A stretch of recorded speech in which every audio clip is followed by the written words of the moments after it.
Alors, dernière ligne droite de cet exercice.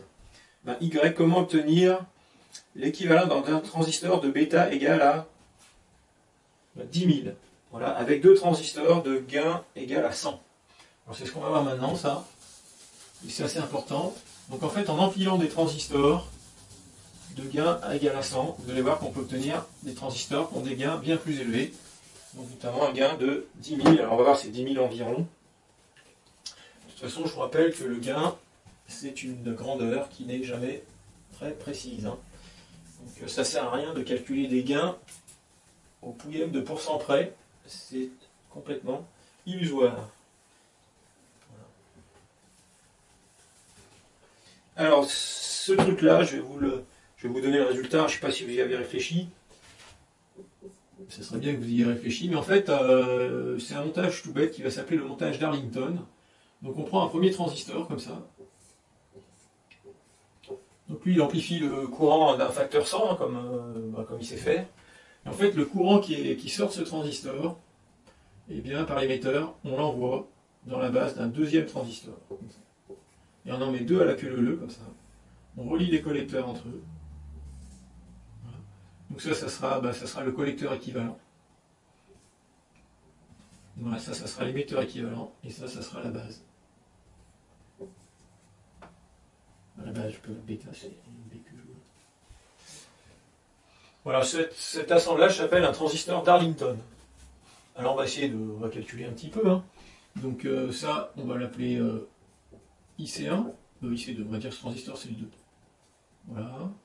Ça, on va raisonner, on n'a besoin que des courants de collecteur. Donc ça sera IC1, le courant dans le collecteur 1. Ça sera IB1, mais IB1, ça sera le IB équivalent aussi, c'est IB1.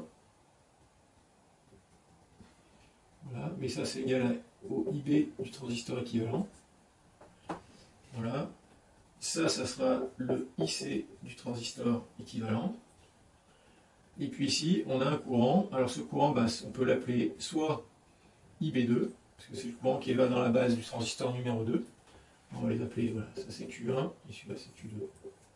Et puis IB2, et puis ça c'est équivalent au courant dans l'émetteur du transistor 1. Voilà. Et si on fait un petit peu de calcul, eh bien on calcule le IC équivalent. Le IC équivalent par une loi des nœuds, c'est le IC2 plus le IC1. IC2 plus IC1 égale. Le IC2,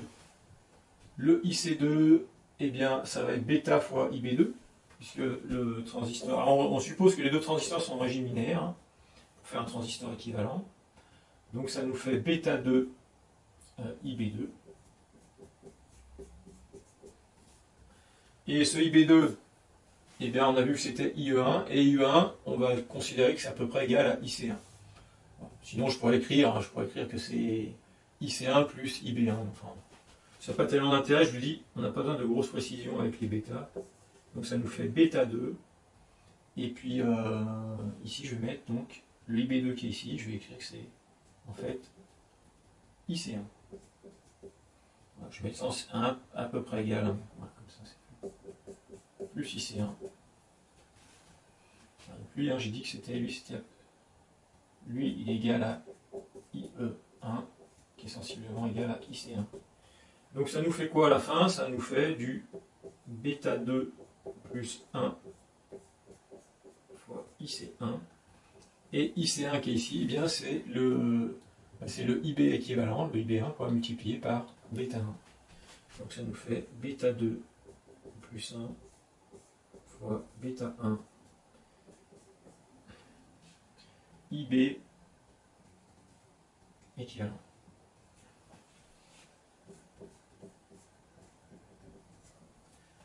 Voilà la relation qui est en bas. C'est une relation du genre IC égale bêta IB. Voilà. Et simplement, ce truc-là, eh bien, c'est le bêta équivalent de l'ensemble des deux transistors.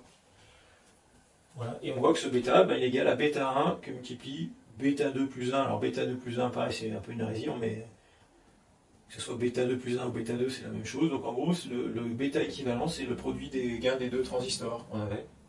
Et donc, si celui-là vaut 100, et puis ça vaut 100, 100 fois 100, ça fait bien 10 000.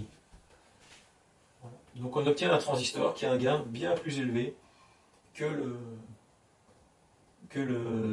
transistor simple, hein, puisque le gain passe à 10 000, et du coup le courant IB devient, si on met ça à la place, ça devient très négligeable. Alors, par contre, il a un inconvénient, ce transistor, c'est que la tension entre base et émetteur, hein, eh bien, ça sera plus... donc je vais la fléchir. Hein. La tension entre base et émetteur, cette fois, il faut faire conduire la jonction base-émetteur dessus là, donc ça fait 0,6 volts, puis là, il faut remettre 0,6 volts. Donc le VBE de ce transistor équivalent, là, eh bien, il vaut à peu près 1,2 volts et non pas 0,6 volts. Voilà, il y a juste un VBE un peu plus important. Alors ces composants qu'on appelle les transistors d'Arlington, ça existe en composants tout intégrés, hein, tout dans un boîtier, tout bien fermé, et je vous ferai passer une documentation d'un transistor d'Arlington, puisque ça existe en composants intégrés, et c'est très utilisé, évidemment. Donc ça, c'est une manière de faire, et puis je vais vous décrire une deuxième manière de faire ça, et de ne pas avoir cet inconvénient du VBE égale 1,2 volts. Voilà. Il y a un autre inconvénient aussi que j'ai pas indiqué, mais c'est le VCE-SAT, c'est-à-dire quelle est la tension minimale qu'il faut avoir ici entre collecteur et émetteur pour que le transistor puisse fonctionner en régime linéaire. Alors si on est en régime linéaire, ça veut dire quoi? Ça veut dire que si ici je me fixe un potentiel 0 volts, enfin VE. Ici j'ai VE plus 0,6, hein. Et ici j'ai VE plus 1,2 volts. Voilà. Et si je veux que cette diode, la diode base collecteur de ce transistor ne conduise pas pour pas qu'il sature, voilà, et bien ça veut dire, alors s'il saturait, hein, ça veut dire qu'ici je me retrouverai avec un potentiel qui est 0,6 volts en dessous de ce qu'il y a ici. Donc la saturation c'est pour V de ce point-là, de Selec, voilà, qui est, alors si ça sature, c'est égal à un VE plus 0,6, puisque je descends de 0,6 volts. Et en fait, il faut que ce potentiel, pour que la diode soit bloquée ici, il faut qu'il soit plus grand. Voilà.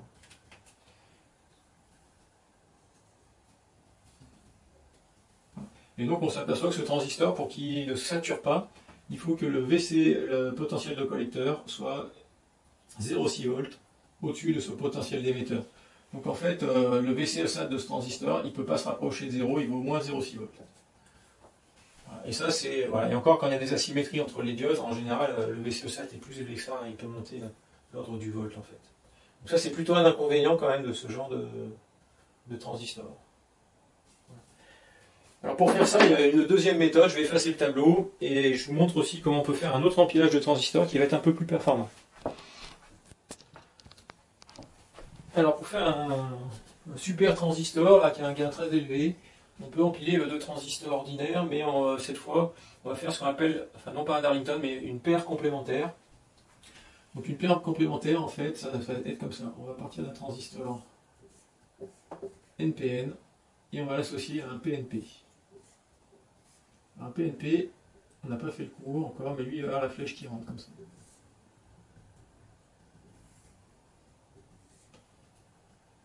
Et le PNP va fonctionner de manière assez symétrique au NPN. Donc je vais vous faire un cours complet sur le PNP. Mais en gros, le NPN, on injectait un courant IB et ça faisait descendre de son collecteur un courant qui était 100 fois plus grand. Mais celui-là, il marche à l'envers, c'est-à-dire qu'en fait, son émetteur est au potentiel positif. Et si on aspire un petit courant par sa base, cette fois il faut l'aspirer, et bien ça fait descendre un fort courant qui est 100 fois plus grand de l'émetteur vers le collecteur. Voilà, je pense qu'avec ça, on va s'en sortir tranquillement. Donc ça sera le collecteur équivalent. Ça sera la base équivalente en fait. Hein. Et puis ça sera l'émetteur du transistor équivalent. C'est-à-dire que tout ça, ça va être équivalent c'est à peu près équivalent à un transistor, mais qui a un super gain. Voilà. Et si on veut calculer le gain, on réfléchit un petit peu. Donc le courant qui vient ici, on va l'appeler alors c'est IC équivalent, et ici équivalent, donc ça c'est Q1, et ça c'est Q2. Et on écrit que, alors les courants, ouais, c'est comme ça. Ici on va flécher quand même, ça c'est IC1, mais c'est aussi égal au courant dans le transistor, de la base du transistor 2, courant qui est sortant. Voilà. Celui-là on va l'appeler IC2, celui-là c'est IE1, et puis ça bah, c'est IC1. Voilà. Bon, je crois qu'on a cette chose maintenant. Alors on va pouvoir écrire IC équivalent. Ben, c'est quoi? C'est IC2 plus IB2. Mais IB2 c'est IC1.